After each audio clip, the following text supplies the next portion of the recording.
The man threw away his cigarette, then picked up a sniper rifle and aimed at the fund manager who had tricked him and destroyed his family. One shot later, the man dropped dead. Then he turned the gun toward the Wall Street building, aiming at the financial elites watching from inside. Jim believed they were all part of the same scheme, cold and greedy like vampires. Jim pulled out 2 grenades, packed the rifle into a bag, poured gasoline over it, and set it on fire. Then he calmly walked across the street, put on a white mask, and walked straight into the building across from him. Everyone was distracted by the noise outside. Jim got into the elevator and pressed the floor number of the investment bank that had scammed him. Inside the bank, people were busy working. Jim walked in with his gun. He aimed at one of the managers, ready to shoot, but then he saw a photo on the desk. Please, my wife. She's pregnant. He paused. The photo reminded him of his wife, and he chose to let the man go. But the others weren't so lucky.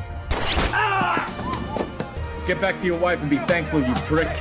At that moment, a large group of armed SWAT officers arrived and rushed to the floor where Jim was. Meanwhile, Jim walked into the boss's office. He told the 2 secretaries to leave and finally stood face to face with the man who had ruined his life. But Jim didn't shoot right away. He forced the boss to the other side of the desk, then sat down in the boss's chair and took off his mask. The boss stayed calm even with Jim pointing a gun at him. When he learned why Jim was there, he showed no fear or regret. Instead, he mocked Jim. He said no one became rich by being honest. He and his family would always be at the top, and people like Jim were born to be used and crushed. Jim was speechless after hearing that. He looked at the security cameras, then suggested a game. He put the gun on the table and started to count down from 3. Whoever grabbed the gun first would live, but the boss didn't wait. He grabbed the gun before Jim finished counting. He pulled the trigger with a smug smile, but nothing happened. The gun was empty. Just then, the SWAT team stormed in. Before the boss could react, the SWAT team thought he was the attacker and killed him on the spot. Jim quickly dropped to the floor and stayed still. They thought he was a hostage and pulled him out. When Jim got downstairs, someone put a hand on his shoulder. It was his friend from the police. He looked at Jim and instantly understood everything.